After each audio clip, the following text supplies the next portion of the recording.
Hello aspirants, welcome to S2IS। इस video में हम बात करेंगे कि 2024 के प्रीलिम्स में जितने भी पॉलिटी के क्वेश्चंस आए हैं वो किन सोर्सेस से आए हैं। इससे आपको दो बेनिफिट होगा कि एक, आप अलग अलग सोर्सेस के पीछे भागना छोड़ दोगे, और जो भी आपने एक सोर्स अपना चुना है, मान लीजिए आपने लक्ष्मीकांत चुना है, तो अगर आपको ये पता होगा कि Laxmikanth is sufficient for polity, तो आप बाकी सोर्सेस के पीछे नहीं भागोगे और अपना टाइम वेस्ट नहीं करोगे। ठीक है, तो इस वीडियो में हम जितने भी पॉलिटी के क्वेश्चंस आए हैं उन सारे क्वेश्चंस को डिस्कस करेंगे। क्वेश्चंस को डिस्कस नहीं करेंगे, बट ये देखेंगे कि उनके सोर्सेस क्या रहे हैं विथ प्रूफ। ठीक है, चलिए चालू करते हैं। तो ये जो पहला क्वेश्चन है ये पूछा गया था कि डिलिमिटेशन इंडिया में कितनी बार सेट हुई है। ठीक है, टिल दिसंबर 2023। ठीक है, तो आप अगर लक्ष्मीकांत को पढ़ोगे, लक्ष्मीकांत को, और ये पार्लियामेंट जो चैप्टर है उस चैप्टर में आपको मिल जाएगा यहाँ पे कि डिलिमिटेशन कमीशन जो है वो 1952, 62, 72 और 2002 में सेट हुई थी इंडिया में। और ये कितने बार हो गया? 1, 2, 3, 4। तो इसका आंसर क्या होता है? ये वाला। दूसरा क्वेश्चन जो है, तो फर्स्ट क्वेश्चन जो है वो लक्ष्मीकांत से है, यानी कि स्टैंडर्ड सोर्स से है, इसलिए ये सॉल्वेबल होता है। दूसरा क्वेश्चन क्या है? दूसरा क्वेश्चन है with regard to 71st amendment 8th schedule include which of the following language। ठीक है, तो ये 71st अमेंडमेंट में कौन से लैंग्वेजेस ऐड किए गए थे, हम यहाँ पे देखेंगे। ये भी लक्ष्मीकांत से लिया गया, और लक्ष्मीकांत में एक चैप्टर है ऑफिशियल लैंग्वेज नाम का, ऑफिशियल लैंग्वेज। ठीक है, उस चैप्टर में देखिए यहाँ पे 21st से, उसके बाद 71st से कौन कौन से ऐड किए गए हैं वो बताया गया है यहाँ पे। कोंकणी, मणिपुरी और नेपाली जो है ये 71st से ऐड किए गए हैं। ठीक है, तो यहाँ पे कोंकणी, मणिपुरी और नेपाली, बट जो मैथिली है ये 71st से नहीं, इसके बाद वाला जो अमेंडमेंट हुआ था यहाँ से ऐड किया गया था। ठीक है, तो अभी तक हमने दो क्वेश्चंस देखे, और दोनों के दोनों क्वेश्चन आप लक्ष्मीकांत से सॉल्व कर सकते हो। ठीक है, अगले क्वेश्चन की तरफ बढ़ते हैं। अगला क्वेश्चन है कि ये पार्टी है और इसके लीडर हैं। ठीक है, ये पार्टी और लीडर एक दूसरे से कैसे एसोसिएटेड है, मतलब ये सही है या नहीं है। भारतीय जनसंघ से ये श्यामा प्रसाद मुखर्जी, तो इसका जो डेटा है ना, ये डेटा आपको लक्ष्मीकांत में नहीं मिलेगा। ठीक है, ये डेटा आपको लक्ष्मीकांत में नहीं मिलेगा। इस डेटा को, क्योंकि ये डेटा इस बार पूछ लिया गया है 2024 के एग्जाम में, इसलिए आप जब 2025 की प्रिपरेशन कर रहे होगे, ठीक है, 2025 की, तो आपको पता है कि पार्टी और उसकी लीडरशिप आपके नोट्स में नहीं है, पर वो प्रीवियस ईयर का पार्ट बनती है। तो इस वजह से आप क्या करोगे, पॉलिटिकल पार्टी का एक लिस्ट बनाओगे। ठीक है, और उसमें क्या करोगे, कब इस्टेब्लिशमेंट पहले रखोगे, इस्टेब्लिशमेंट। ठीक है, फिर यहाँ पे पार्टी का नाम, पॉलिटिकल पार्टी, और उसके बाद यहाँ पे कुछ इंपॉर्टेंट लीडर्स के नाम। आप ऐसा एक टेबल बना के रेडी रखोगे, किसके लिए? 2025 और 2026 के एग्जामिनेशंस के लिए। ठीक है, क्योंकि प्रीवियस ईयर से क्वेश्चंस उठाने के चांसेस रहते हैं। तो हमने 3 क्वेश्चंस देखे हैं अभी तक, और 3 में से 2 हमने लक्ष्मीकांत से कर लिया है, और एक हम लक्ष्मीकांत से अभी तक नहीं कर पाए। अगला क्वेश्चन जो है, जस्ट अ मिनट में, ये क्वेश्चन है करेक्ट अबाउट इंडियन कॉन्स्टिट्यूशन, और यहाँ पे पार्ट्स दिए गए, पार्ट 9 है, पार्ट 18 और पार्ट 20। तो ये देखते हैं कि हमें लक्ष्मीकांत से ये क्वेश्चन सॉल्व होता है या नहीं होता। ठीक है, ये है सब्जेक्ट मैटर, ये ये कहाँ पे मिल जाएगा आपको मैं बता दूं कि ये चैप्टर 3 यानी कि making of the constitution, chapter नहीं, मेकिंग ऑफ द कॉन्स्टिट्यूशन नहीं है मेरे ख्याल से, features of the constitution, salient features of the constitution नामक चैप्टर है, जिसमें जब जैसे ही चैप्टर आपका खत्म होता है तो यहाँ पे आपको सारे पार्ट्स मिल जाएंगे, ठीक है। और यहाँ पे हम पार्ट्स कर रहे थे 9A की, सॉरी ये कितना है, ये तो 12 हो गया। 9A यहाँ पे म्यूनिसिपैलिटी से डील करती है, सारे के सारे ही पार्ट दिए गए, 20 यहाँ पे अमेंडमेंट से और 18 जो है इमरजेंसी पावर्स। 4 क्वेश्चंस में से 3 अभी तक लक्ष्मीकांत से कर चुके हो आप, और एक आप नहीं कर पाए हो। जस्ट ये है 5th क्वेश्चन। ये 5th क्वेश्चन जो है इंटर स्टेट ट्रेड, अब ये क्या है कि जो सब्जेक्ट डिवाइडेड है यूनियन लिस्ट में, स्टेट लिस्ट में और कंकरेंट लिस्ट में, और बचा हुआ जो होता है वो रेसिड्यू लिस्ट होता है। तो इनमें बहुत रेसिड्यू लिस्ट होता है, इनमें बहुत सारे सब्जेक्ट्स है, सारे के सारे सब्जेक्ट्स याद करना नामुमकिन है, यानी कि यूनियन लिस्ट में सारे की सारी चीजें आपको याद हो जाए ऐसा पॉसिबल नहीं। तो ये क्वेश्चन तो आप लक्ष्मीकांत से नहीं कर सकते, भले ही वहां दिया गया होगा, बट आप सारी की सारी चीजें याद तो नहीं कर सकते ना। तो इसको करने का तरीका क्या है, ये आप कॉमन सेंस, ये जो सवाल है ना वो कॉमन सेंस का सवाल है। कैसे, देखिए आप यहाँ पे बोला गया इंटर स्टेट का मतलब क्या होता है, 2 स्टेट के बीच में। अब 2 स्टेट के बीच में जब बात हो रही है तो एक स्टेट तो डिसाइड नहीं कर सकता ना। फिर इंटर स्टेट माइग्रेशन, ये भी सिंगल स्टेट डिसाइड नहीं कर सकता। Inter state quarantine is a union subject under union list, तो इंटर स्टेट है यानी कि एक से ज्यादा स्टेट्स के बीच की बात हो रही है, तो ये तो यूनियन के अंदर ही होगा, ये बात सही है। और यहाँ पे देखिए corporate tax is under state list, तो ये आपको पता होना चाहिए कि जितनी भी बड़ी कंपनियां हैं उस पर जो टैक्स लगता है वो कॉर्पोरेट का नहीं लगता है। तो हमने क्या देखा अभी तक कि 4 क्वेश्चन यहाँ तक हो गए थे, 5 क्वेश्चन हमने किए, 5 क्वेश्चन, 5 में से 3 हम लक्ष्मीकांत से सॉल्व कर पा रहे हैं। और चौथा जो क्वेश्चन है ये किसी बुक में स्पेसिफिक तो नहीं मिलेगा, या मिलेगा तो भी आप इसको इतने सब्जेक्ट मैटर ना आप याद करके नहीं जा सकते, ठीक है। तो ये कॉमन सेंस का क्वेश्चन है और एक सवाल जो है वो आप अभी तक सॉल्व नहीं कर पाए हो लक्ष्मीकांत से। अगला क्वेश्चन है, under which of the following articles of Indian constitution has supreme court India place right to privacy. ये देखिए, जब आप आर्टिकल 21 पढ़ते हो, आर्टिकल 21 लक्ष्मीकांत से, तो आपको ये थर्ड नंबर पे देखिए राइट टू प्राइवेसी आपको यहाँ पे मिल जाएगा। तो ये 6 क्वेश्चन था, 6 में से आप 4 लक्ष्मीकांत से कर पाए हो, एक कॉमन सेंस क्वेश्चन है और एक जो क्वेश्चन है वो डुएबल नहीं था लक्ष्मीकांत के बेसिस पे या किसी भी स्टैंडर्ड सोर्स के बेसिस पे। अगला जो क्वेश्चन है सिविल डिफेंस स्टाफ, इस क्वेश्चन को हम लक्ष्मीकांत में ये क्वेश्चन नहीं दिया गया है, ठीक है, एटलीस्ट 6th एडिशन में तो नहीं है। 7th एडिशन में मेरे ख्याल से कुछ नए चैप्टर से हो सकता है, उनमें CDS civil chief defence staff के बारे में उसमें कुछ डेटा दी गई हो, ठीक है। बट ये क्वेश्चंस अगर आप करंट अफेयर्स फॉलो करते हो, है ना, तो ये क्वेश्चंस करंट अफेयर्स का है, ना कि स्टैटिक जीके का। अब धीरे धीरे ये स्टैटिक में जा रहा है, मतलब पॉलिटी का कोर पार्ट बन रहा है, क्योंकि करंट भी कितने दिन करंट रहता है। बट अगर करंट अफेयर्स को आप फॉलो करते हो तो जो चीफ ऑफ डिफेंस नए नए बनते हैं उनकी वजह से, या फिर ये कोई भी डिसीजन लेते हैं उनकी वजह से ये काफ़ी न्यूज में होता है।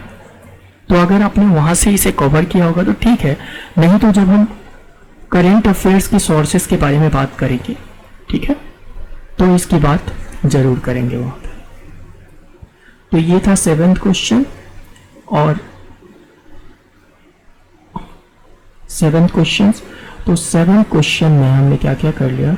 7th क्वेश्चन में जो 5 क्वेश्चन थे, 5 क्वेश्चन लक्ष्मीकांत से, एक क्वेश्चन कॉमन सेंस, एक अभी वाला क्वेश्चन जो है ये करेंट अफेयर्स से आया है, और एक क्वेश्चन हम अभी तक नहीं कर पाए। एथिक्स कमेटी के बारे में है। इस सवाल का आप जवाब लक्ष्मीकांत से नहीं दे सकते, बट क्या एथिक्स कमेटी के बारे में लक्ष्मीकांत में दिया गया या नहीं? जी हाँ, एथिक्स कमेटी के बारे में लक्ष्मीकांत में जरूर दिया गया है, ठीक है, बट इस सवाल को आप सॉल्व नहीं कर पाओगे। तो हम ये कर लेते हैं कि 2 सवाल हम इससे लक्ष्मीकांत से अभी तक नहीं कर पाए। क्या दिया गया है वो देख लेते हैं। देखिए यहाँ पे एथिक्स कमेटी के बारे में दिया गया है कि 1997 में पहले राज्यसभा में आती है एथिक्स कमेटी, और फिर 2000 में लोकसभा में बनाई जाती है एथिक्स कमेटी। इसके अलावा यहाँ पे ज़्यादा डिटेलिंग दी नहीं गई। आगे बात कर लेते हैं कि ये जो प्रोविजनल प्रेसिडेंट थे हमारे कॉन्स्टिट्यूएंट असेंबली के, ये कौन थे? कॉन्स्टिट्यूएंट असेंबली के बारे में यहाँ पढ़ते हैं, और यहाँ हम पढ़ते हैं कि doctor Sachchidananda Sinha provisional president बनते हैं, ठीक है। इनके बाद कौन बनता है? इनके बाद हमारे राजेंद्र प्रसाद जी प्रेसिडेंट बनते हैं। तो ये भी लक्ष्मीकांत से सॉल्वेबल है। हमने कर लिए कितने क्वेश्चंस? जस्ट ए मिनट, यहाँ तक 7 क्वेश्चंस हुए थे, और ये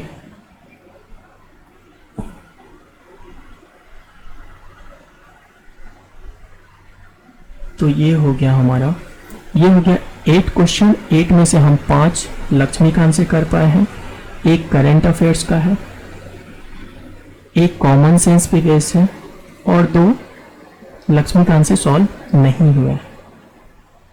अगला जो क्वेश्चन है हमारा, ये है गवर्नमेंट ऑफ इंडिया एक्ट 1935 के बारे में, ठीक है। और ये आप देखोगे कि ये वाला पार्ट, ये डिफेंस और फॉरेन अफेयर्स वाला पार्ट तो नहीं दिया गया है, बट ये आप अगर आपने ये मॉडर्न हिस्ट्री पढ़ी है ना स्पेक्ट्रम की, या फिर कहीं से भी, तो उसके बेसिस पे आप ये जवाब दे सकते हो। बट ये पार्ट लक्ष्मीकांत में दिया गया है।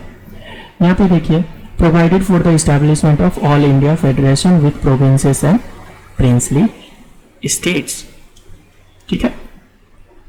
तो अभी तक कितने हो गए हमारे? 8 क्वेश्चंस थे यहाँ तक, एंड यहाँ पे हो गए 9th क्वेश्चन, जिसमें से 6 क्वेश्चन लक्ष्मीकांत में दिए गए हैं। 1 कॉमन सेंस क्वेश्चन है, 1 करेंट अफेयर्स क्वेश्चन है, और 2 डुएबल्स नहीं थे। 2 जो क्वेश्चन थे हम नहीं कर पाए, ठीक है। आप इसको मान सकते हैं कि इसको आप लक्ष्मीकांत के बेसिस पे कर सकते हो, क्योंकि यहाँ तो आप कॉमन सेंस भी लगा सकते हो कि डिफेंस और फॉरेन अफेयर्स किसके हाथ में दिया जाएगा, ठीक है। अगला जो क्वेश्चन है, ये नंबरिंग पे मत जाइएगा, ये सेट डी है मेरे ख्याल से, ठीक है। तो सेट के हिसाब से ये क्वेश्चन चेंज हो जाएंगे, बट ये हमारा क्वेश्चन नंबर 10 है जो पॉलिटी से आया है। आर्टिकल 368 के हिसाब से, तो जब आप चैप्टर अमेंडमेंट पढ़ते हो, अमेंडमेंट लक्ष्मीकांत से, तो आपको साफ साफ यहाँ पे मिल जाएगा कि आप जब अमेंड करते हो कॉन्स्टिट्यूशन को, तो या तो एडिशन से कर सकते हो, वेरिएशन से कर सकते हो, या रिपील करके कर सकते हो। तो यहाँ तक हमारे 10 क्वेश्चंस हो गए। 10 में से 7 हम कर सकते हैं, सॉरी जस्ट ए मिनट, अच्छा हाँ, 8 to 10, यहाँ तक 10 क्वेश्चंस हो गए ना, फिर तो 10, जस्ट ए मिनट। तो ये हो जाएगा हमारा 11th क्वेश्चन। 11 में से 7 लक्ष्मीकांत से है, और 1 करंट अफेयर्स है, प्लस 1 कॉमन सेंस है, और 2 क्वेश्चंस अभी तक हम लक्ष्मीकांत से नहीं कर पाए। Next, with respect to money bill, money bill से रिलेटेड ये सवाल है, और मैं आपको बता दूं कि ये सारे पॉइंट्स ही आपको लक्ष्मीकांत में मिल जाएंगे। चलिए देखते हैं कहाँ है ये पॉइंट्स। यहाँ मनी बिल के बारे में दिया गया है, और इसमें आप पढ़ोगे तो हर एक पॉइंट यहाँ पे मिल जाएगा। और दूसरी बात, जस्ट ए मिनट, ओके, ये मैं इसका स्क्रीनशॉट लगाना भूल गया हूँ, जो आर्टिकल 109 है। तो आप जैसे ही मनी बिल पढ़ते हो, ठीक है, यानी कि पार्लियामेंट का चैप्टर पढ़ते हो, और पार्लियामेंट का चैप्टर जैसे ही खत्म होता है, खत्म होने के बाद एक आर्टिकल्स की टेबल दी गई है, और उस आर्टिकल्स में ये आर्टिकल नंबर 9 भी दिया गया है, ठीक है। और ये बाकी सारे तो इस टेबल में ही आपको मिल जाएंगे। तो एक मिनट पीछे देख लो मैं कितने क्वेश्चंस हुए थे। 11 क्वेश्चंस हुए थे और यहाँ पे हो गए 12 क्वेश्चंस। 12 में से 8 लक्ष्मीकांत से, 2 कॉमन सेंस वाले और 1 करंट अफेयर्स का, plus 2 questions, just minute, 2 questions हम नहीं कर पाए। अगला क्वेश्चन देखते हैं। अगला जो क्वेश्चन है ये आर्मी की रैंकिंग से है, ठीक है। और ये आपको नहीं मिलेगा लक्ष्मीकांत। लक्ष्मीकांत में क्या, मेरे ख्याल से किसी भी पॉलिटी के बुक में ये आपको नहीं मिलेगा। तो अब आपको क्या करना है, क्योंकि आर्मी से ये क्वेश्चन, इंडियन डिफेंस फोर्सेस से ये क्वेश्चन पूछा गया है, तो आपके पास थोड़ी बहुत आर्मी की, एयरफोर्स की और नेवी की, है ना, जानकारी होनी चाहिए अगले आने वाले एग्जाम्स के लिए। 2025 और 2026 के लिए ये टॉपिक्स बहुत ही रिलेवेंट हो जाते हैं, ठीक है। तो यहाँ पर कितने हो गए, 13 क्वेश्चन। 13 में से 8 सॉल्वेबल, 2 कॉमन और करेंट अफेयर्स का, 3 नॉट सॉल्वेबल, यानी कि इसको मिला के 3 क्वेश्चन ऐसे हो गए जो लक्ष्मीकांत से हम सॉल्व नहीं कर सकते। और ये वाला, ये फिर से क्वेश्चन किसका है, करंट अफेयर्स का है। और ये लक्ष्मीकांत क्या किसी भी स्टैटिक बुक में आपको नहीं मिलेगा। तो यहाँ तक कितने क्वेश्चंस हो गए, जस्ट अ मिनट। 13 के बाद ये हो गया हमारा 14th क्वेश्चन। और 14th क्वेश्चन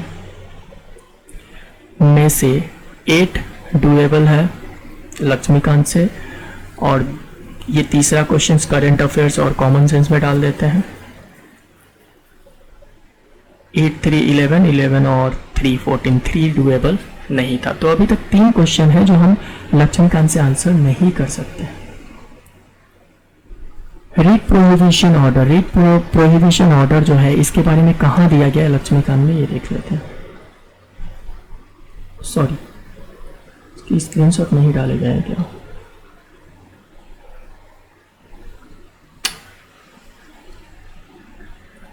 ओके ठीक है, शायद इसका स्क्रीनशॉट मैं भूल गया हूँ डालना, पर मैं बता देता हूँ आपको कहाँ मिलेगा।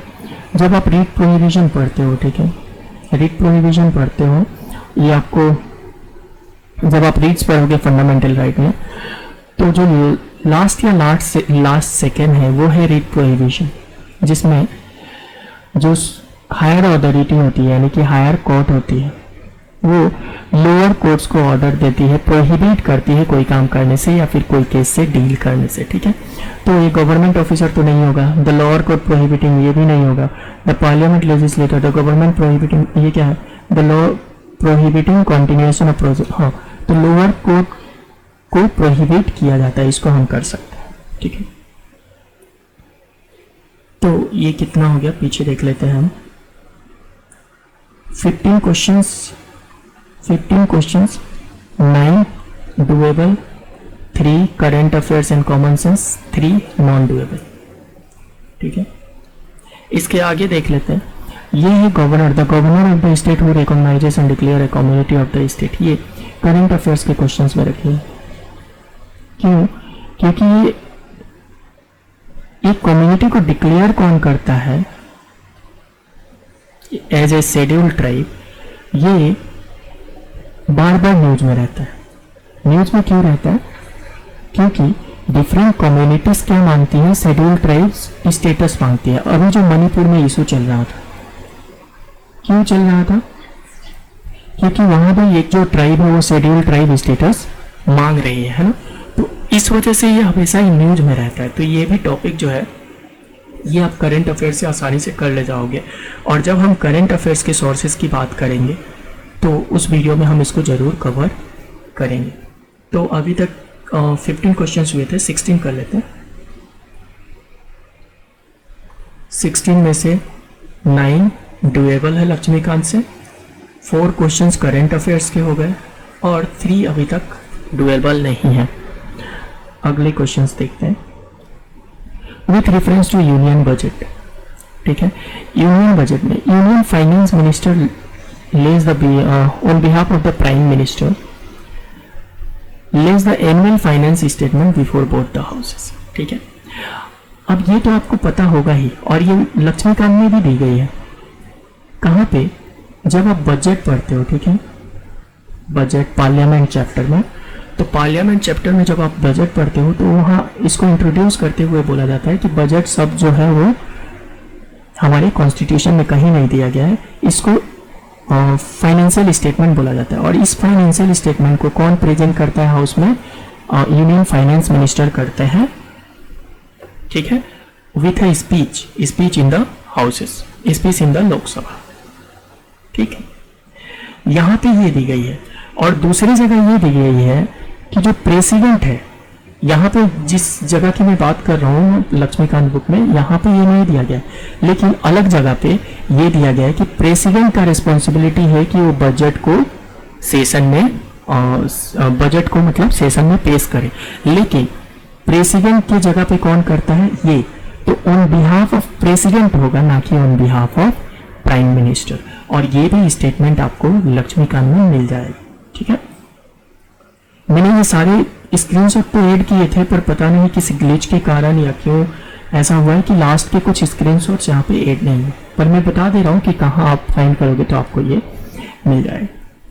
Union level no demand for grant, ये भी नो डिमांड फॉर ग्रांट, यही ये जो बजट वाला पार्ट पढ़ रहे थे ना हम, इसी पेज पे आपको मिल जाएगा कि no demand for grant can be made except the recommendation of the president of India. जब तक प्रेसिडेंट रिकमेंड नहीं करता आप कोई भी ग्रांट नहीं निकाल सकते, यानी कि कोई भी पैसा आप विड्रॉ नहीं कर सकते।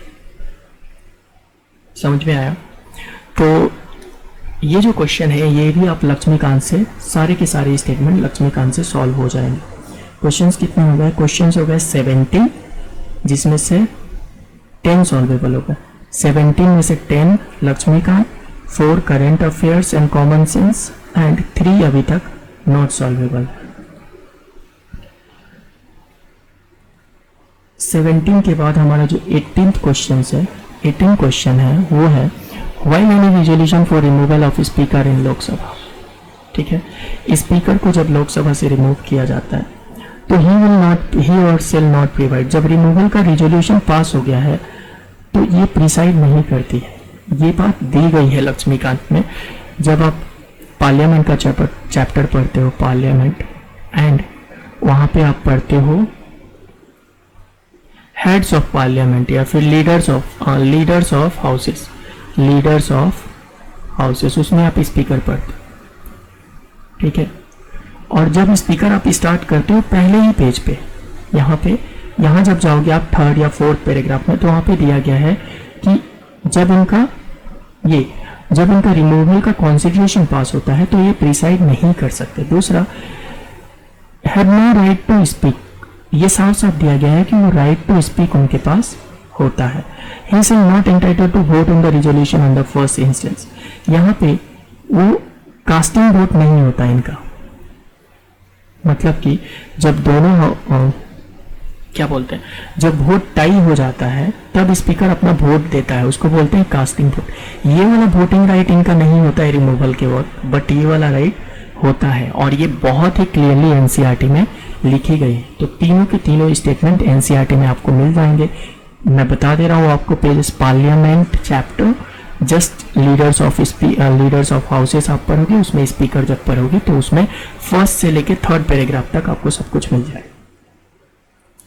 और ये हमारा क्वेश्चन नंबर 18 था, जिसमें से 11 हमने सॉल्व कर लिया, 4 नॉट सॉल्वेबल है और 4 करंट अफेयर्स से सॉल्व हो सकते हैं और 3 सॉल्वेबल नहीं है अभी तक।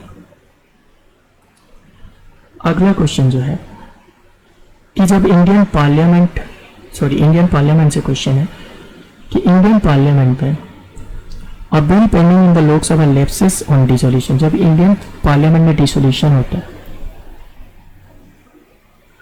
तो ये आपको कहाँ मिल जाएगा? ये मिल जाएगा फिर से पार्लियामेंट के चैप्टर में ही, ठीक है। पार्लियामेंट के चैप्टर में ही मिल जाएगा ये आपको, और सारे के सारे स्टेटमेंट मिलेंगे। क्या दिया गया वहाँ पे? यहाँ पे अ bill pending in the Lok Sabha lapses. देखिए, जिसको भी लोकसभा ने छू दिया है वो बिल लैप्स होता है, तो ये भी लैप्स होगा। अ bill passed by Lok Sabha and pending in the Rajya Sabha lapses, क्योंकि ये लोकसभा ने छू दिया है इस बिल को, तो ये भी लैप्स होगा, ये भी सही है।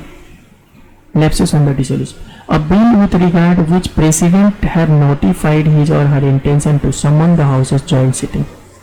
अब देखिए ये बात सही है कि जिसको भी लोकसभा ने टच कर दिया है वो बिल लैप्स कर जाती है, बट अगर उस बिल को प्रेसिडेंट ने ज्वाइंट सिटिंग के लिए ये कर दिया है, मतलब ज्वाइंट सिटिंग सम्मन बुलाने का इंटेंशन रखा है, तो वो बिल लैप्स नहीं करती। और ये सारे के सारे स्टेटमेंट और इनके अलावा जितने भी केसेस होते हैं सारे के सारे आपको लक्ष्मीकांत में मिल जाएंगे चैप्टर पार्लियामेंट में, ठीक है। एक भी स्टेटमेंट इधर उधर नहीं होगा। अभी तक हमारे क्वेश्चंस कितने हुए थे, ये था 19, और 19 में से हमने 12 किससे कर लिए, 12 कर लिए लक्ष्मीकांत से, करंट अफेयर से 4 और 3 अभी तक डुएबल नहीं। अगला क्वेश्चन है पार्लियामेंट के regarding, prorogation of the house of parliament does not require advice of the council of minister. अगर आपने प्रेसिडेंट पढ़ा है, ठीक है, प्रेसिडेंट चैप्टर लक्ष्मीकांत से पढ़ी है या फिर कहीं से भी पढ़ी है, और आपने अगर प्रेसिडेंट चैप्टर को समझा है तो आपको ये पता होगा कि प्रेसिडेंट कोई भी काम करता है तो उस काम में उनको काउंसिल ऑफ मिनिस्टर्स का एडवाइस की जरूरत पड़ती है। बिना काउंसिल ऑफ मिनिस्टर्स के प्रेसिडेंट अपने मोस्ट ऑफ द काम नहीं कर पाते। तो ये स्टेटमेंट भी सही है। Prorogation of house is generally done after the house is adjourned sine time, यानी कि जब स्पीकर जो है, स्पीकर क्या कर देता है, हाउस को एजॉर्न कर देता है, यानी कि हाउस की जो सिटिंग होती है उसको खत्म कर देता है। लेकिन ये नहीं बताता, सिन डाई का मतलब क्या होता है, ये नहीं बताता कि फिर से ये सेशन कब बैठेगा।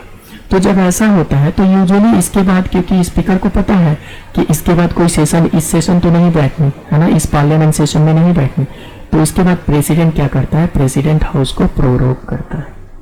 यानी कि ये जो सेशन होता है, मान लीजिए ये विंटर सेशन चल रहा है, तो विंटर सेशन में प्रेसिडेंट इस विंटर सेशन को पूरा का पूरा खत्म करेगा प्रोरोग करके, ठीक है।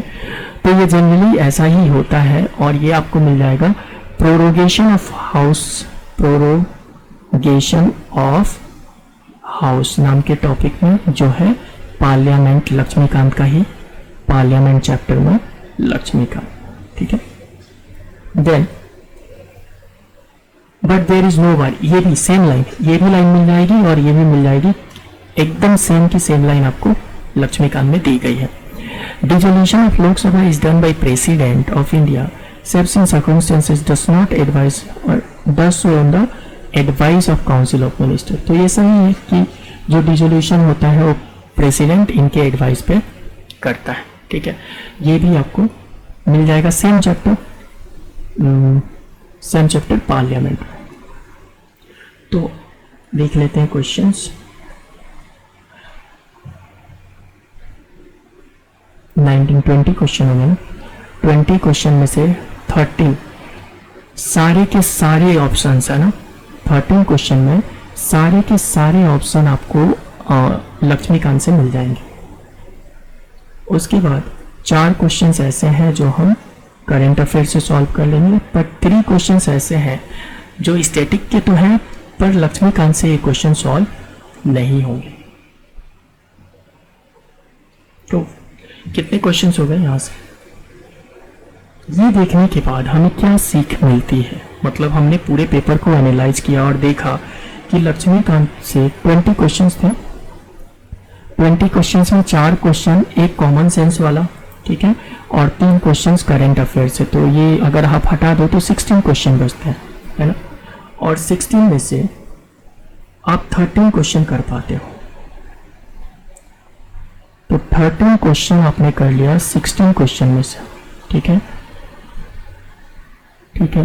तो आप जब ये करते हो तो सिर्फ 3 क्वेश्चंस आप नहीं कर पाए, ठीक है। अब इज लक्ष्मीकांत स्टिल रेलेवेंट, क्या अभी भी लक्ष्मीकांत रेलेवेंट है? जैसे 2023 के पेपर के बाद लोग ऐसा कह रहे थे कि लक्ष्मीकांत से अब कुछ नहीं होगा, ठीक है, लक्ष्मीकांत से अब कुछ नहीं होगा और आपको बहुत डिटेलिंग पढ़नी पड़ेगी, आपको बहुत डिटेल में जाके कॉन्स्टिट्यूशन को पढ़ना पड़ेगा। पर ऐसा नहीं है। इस साल फिर से यूपीएससी का जो पुराना ट्रेंड है ना, जो पुराना ट्रेंड है जिसमें स्टैंडर्ड बुक से most of the question solve होते हैं, वो ट्रेंड वापस आ गया है। ठीक है, और यूपीएससी में हमेशा 3-4 क्वेश्चंस ऐसे होंगे जिनको आप चाहे दुनिया की हर किताब पढ़ ले, उनको आप सॉल्व नहीं कर पाएंगे। ठीक है, तो इन 3 क्वेश्चन को अगर हम हार्ड कैटेगरी में रखते हैं और हम 13 क्वेश्चन सॉल्व कर पाते हैं लक्ष्मीकांत से, तो yes, Laxmikanth is definitely relevant and आपको लक्ष्मीकांत को एकदम डिटेल में पढ़नी चाहिए। ठीक है, हर एक पार्ट आपको लक्ष्मीकांत का पता होना चाहिए। इंस्टेड ऑफ कि आप लक्ष्मीकांत भी पढ़ रहे हो, आप पीएम बख्शी भी पढ़ रहे हो एंड आप और भी जो किताबें होती है वो भी पढ़ रहे हो, उससे अच्छा आप लक्ष्मीकांत को 10 बार रिवाइज करो या फिर इसको 20 बार रिवाइज करो। यानी कि अगर यूपीएससी में लक्ष्मीकांत से क्वेश्चन आते हैं तो ये आपके क्वेश्चंस मिस नहीं होने चाहिए। ऐसा क्यों है कि जो स्टैंडर्ड बुक से क्वेश्चन आते हैं ना, उनको जो सीरियस एस्पिरेंट होते हैं वो मिस नहीं करते, और अगर आप मिस करते हो तो फिर आप कंपटीशन से बाहर हो गए हो, आउट हो गए हो आप कंपटीशन से। समझ में आ रहा है कि नहीं? इस वजह से जो भी स्टैंडर्ड सोर्सेस है उनको आपको 10 to 20 टाइम्स जितना पॉसिबल हो सके आपके लिए, है ना, जरूरी नहीं है कि 10 बार ही या फिर 20 बार ही, आपसे जितना पॉसिबल हो सके मैक्सिमम टाइम आप उसको रिवाइज कीजिए। ठीक है, then which other book to read for? अगर आपको लगता है कि लक्ष्मीकांत मेरा पूरा का पूरा खत्म हो गया है, बहुत अच्छे से हो गया, तो आप दूसरी बुक पे हाथ डालेंगे और वो आपके बस सेटिस्फेक्शन के लिए होगा। इस सेटिस्फेक्शन के लिए कि आपको ऐसा ना लगे, आपको वो फियर ऑफ फोमो ना हो, फियर ऑफ मिसिंग आउट ना हो कि मैंने ये नहीं पढ़ी। ठीक है, उसके लिए आप क्या कर सकते हो, आप कोई भी बेयर एक्ट की बुक पढ़ सकते हो, आप पीएम बख्शी पढ़ सकते हो या कोई और पढ़ सकते हो, ताकि आपको आर्टिकल अच्छे से याद हो जाए, है ना।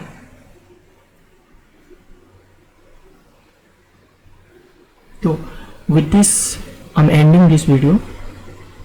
तो thank you for watching and I would be coming, मैं और भी बहुत सारे वीडियो लाऊंगा इसी टॉपिक्स पे, इन्हीं टॉपिक पे, और हम देखेंगे कि बाकी सब्जेक्ट में भी किन सोर्सेस से क्वेश्चन पूछे गए हैं।